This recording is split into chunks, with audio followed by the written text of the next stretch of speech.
अस्सलाम वालेकुम and welcome to channel दस्तरखान की दावत। आज हम बनाएंगे ठंड के लिए गोंद और ड्राई फ्रूट्स के लड्डू, जो बहुत ही ज़्यादा टेस्टी तो होते ही हैं, साथ साथ में बहुत ही ज़्यादा फ़ायदेमंद भी हैं। ये लड्डू आपके शरीर को गर्माहट तो देते ही हैं, साथ साथ में ये नेचुरल तरीके का बायोटीन है जो आपके स्किन के लिए और आपके हेयर के लिए बहुत ही ज़्यादा फ़ायदेमंद है। और अगर आपको कमर दर्द, कमज़ोरी, थकान, घुटनों का दर्द वगैरह की शिकायतें रहती हैं तो उसके लिए भी ये बहुत ही ज़्यादा असरदार लड्डू है। तो चलिए इन लड्डुओं को बनाना शुरू करते हैं।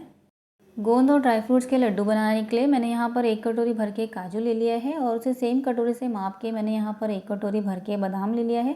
इस तरह की कोई भी कटोरी जो आपके घर में अवेलेबल है उसे आप ले सकते हैं और उसी से माप के आपको सारे इंग्रेडिएंट्स लेने हैं। यहाँ पर 1 कटोरी भर के मैंने गेहूँ का आटा लिया है। जिस आटे से हम रोटियाँ तैयार करते हैं वही आटा लिया है। आधा कटोरी बेसन लिया है। आधा कटोरी गोल्डन और ब्लैक रेसिन्स या किशमिश को मिक्स करके ले लिया है। 1/4 कटोरी पिस्ते लिए हैं। आप चाहें तो पिस्तों को इससे कम भी ले सकते हैं या इसे डालना स्किप भी कर सकते हैं। यहाँ पर मैंने 6 इलायची के सीड्स निकाल के उसका पाउडर बना लिया है। इसके छिलके को हम इस्तेमाल नहीं करेंगे, इसके छिलके को आप चाय वगैरह में इस्तेमाल कर सकते हैं। यहाँ पर मैंने 100 ग्राम गोंद लिया है। 200 ग्राम मैंने यहाँ पर घी लिया है। इसमें से जितना लगेगा उतना हम इस्तेमाल करेंगे। यहाँ पर मैंने 400 ग्राम गुड़ लिया है, जिसे मैंने छोटे टुकड़ों में काट के रख लिया है। अगर आप कम मीठा पसंद करते हैं तो 300 ग्राम गुड़ का इस्तेमाल भी कर सकते हैं। तो सारे इंग्रेडिएंट्स हमने ले लिए हैं। चलिए अब लड्डू बनाना शुरू करते हैं। अब यहाँ पर एक कढ़ाई को मैंने मीडियम फ्लेम पे गैस पे रख दिया है और इस तरह के चम्मच से हमने 1 चम्मच घी इसमें डाल दिया है। करीबन 3 टेबलस्पून घी है ये। घी डालने के बाद हमें घी को जलाना नहीं है, बस तुरंत ही इसमें डाल देना है बादाम, काजू और पिस्ते। अब इसे मीडियम फ्लेम पे लगातार चलाते हुए इसका हल्का सा कलर चेंज होने तक इसे भून लेंगे। ड्राई फ्रूट्स को हमने मीडियम फ्लेम पे लगातार चलाते हुए भून लिया है और अब आप देख सकते हैं इसका कलर स्लाइटली सा चेंज हो गया है। तो अब इसे हम और नहीं भूनेंगे, इसे हम घी में से निकाल लेते हैं और इसे मैं एक परात में निकाल रही हूँ जिससे कि ज़्यादा बर्तन ना निकले।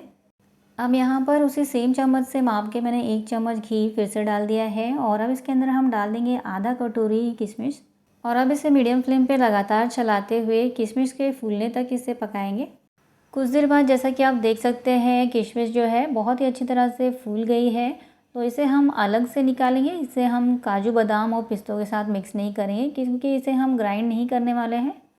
अब उसे सेम चम्मच से माप के मैंने 1 चम्मच घी फिर से इसमें डाल दिया है और अब इसके अंदर हम डाल देंगे खाने वाला गोंद और गोंद को लगातार चलाते हुए हम इसे मीडियम फ्लेम पे अच्छी तरह से फूलने तक इसे पकाएंगे।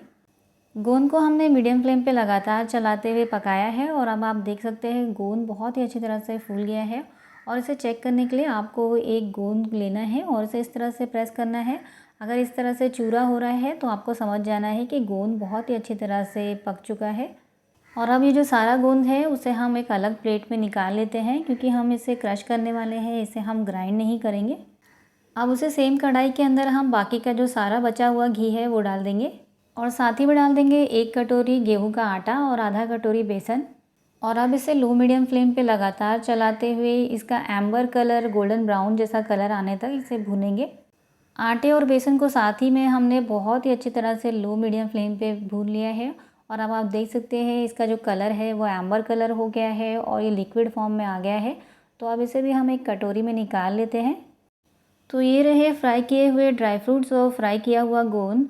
तो गोंद को हमें एक स्मैशर की मदद से इस तरह से क्रश कर लेना है। बहुत ही ज़्यादा बारीक हमें इसे नहीं करना है क्योंकि थोड़ा सा अगर ये दरदरा रहेगा तो लड्डू में बहुत ही अच्छा सा क्रंच देता है। तो गोंद को हमने अच्छी तरह से क्रश कर लिया है और आप देख सकते हैं इस तरह से सी सॉल्ट की तरह इसका टेक्सचर हो गया है।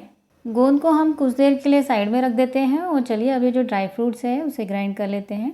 तो एक टाइम पर जितने ड्राई फ्रूट्स ग्राइंडर जार में आते हैं उतने हम इस ग्राइंडर जार में डाल लेते हैं और इसे पल्स मोड पे दरदरा पीस लेंगे। बहुत ज़्यादा बारीक हमें इसे नहीं करना है।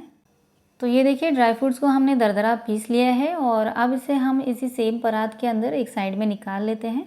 सारे ड्राई फ्रूट्स एक साथ में ग्राइंडर जार में नहीं आए थे तो बाकी के सारे ड्राई फ्रूट्स भी हम इस ग्राइंडर जार के अंदर डालेंगे और इसे भी हम दरदरा पीस लेंगे।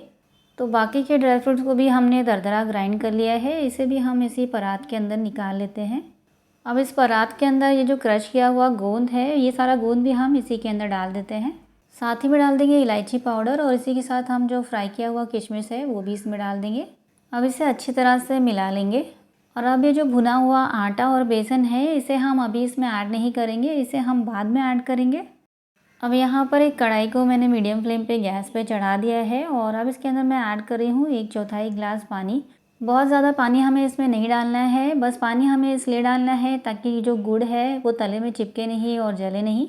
और अब इसी के अंदर हम डाल देंगे कटा हुआ गुड़ और अब इसे मीडियम फ्लेम पे बीच बीच में चलाते हुए गुड़ को पूरी तरह से पिघलने तक और इसके अंदर एक उबाल आने तक हम इसे पकाएंगे।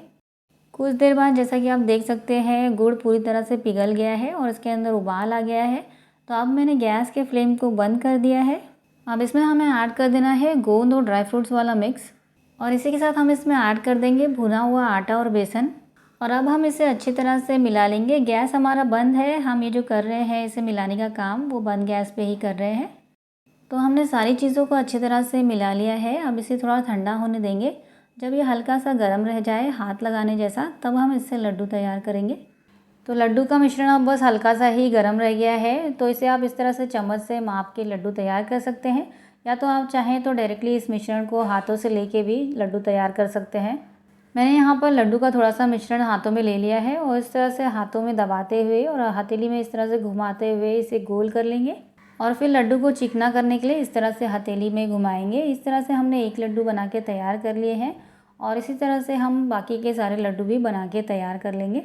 आप चाहें तो दोनों हाथों की मदद से भी इस तरह से लड्डू तैयार कर सकते हैं। दोनों हाथों की मदद से अगर आप लड्डू बनाएंगे तो आपके लड्डू फटाफट से बहुत जल्दी से तैयार हो जाएंगे। तो यहाँ पर हमने 2 लड्डू एक साथ में ही बना के तैयार कर लिए हैं और इसी तरह से हमने सारे लड्डू बना के तैयार कर लिए हैं। काफ़ी सारे लड्डू हमारे बन के तैयार हो गए हैं। तो ये तैयार किए हुए लड्डू को चलिए अब हम प्लेट कर लेते हैं। ये लड्डू बहुत ही ज़्यादा हेल्दी होने के साथ साथ में बहुत ही ज़्यादा टेस्टी भी हैं और इसे बनाना तो कितना आसान है वो आपने इस वीडियो में देख ही लिया है। बस सारी चीज़ों को अच्छी तरह से भूनना है, ग्राइंड करना है और मिला के आपके लड्डू तैयार हो जाते हैं। और ये लड्डू आपके शरीर में गर्माहट ही नहीं देते हैं, बल्कि एक नेचुरल तरह का बायोटीन है जो आपके बालों को घना और लंबा और चमकदार बनाएगा। इसके साथ साथ में आपके स्किन को भी चमकदार बनाएगा और ब्यूटीफुल बनाएगा। और अगर आप रोज़ सुबह ये लड्डू खाएंगे तो इससे आपकी इम्यूनिटी बढ़ेगी, ओवरऑल हेल्थ भी इम्प्रूव होगी। और इसके साथ साथ अगर आपको कमर दर्द या जोड़ों के दर्द की शिकायत है तो उसे भी दूर करने में ये काफ़ी मदद करता है। इसे आप न्यू मदर और बच्चों को भी खिला सकते हैं। सर्दी, खांसी, थकान, कमज़ोरी के लिए भी ये बहुत ही ज़्यादा फ़ायदेमंद है। तो अगर आपको ये रेसिपी पसंद आई है तो इस ठंड के मौसम में आप इस रेसिपी को ज़रूर ट्राई करें और आपको ये रेसिपी कैसी लगी मुझे कमेंट्स में भी ज़रूर बताएं। मुझे आपके कमेंट्स पढ़ना बहुत अच्छा लगता है। तो अगर आपको ये रेसिपी पसंद आई है तो प्लीज़ इस वीडियो को लाइक कीजिए, चैनल को सब्सक्राइब कीजिए। मिलते हैं ऐसी ही मज़ेदार और एक्साइटिंग रेसिपीज़ के साथ। तब तक के लिए अल्लाह हाफ़िज़।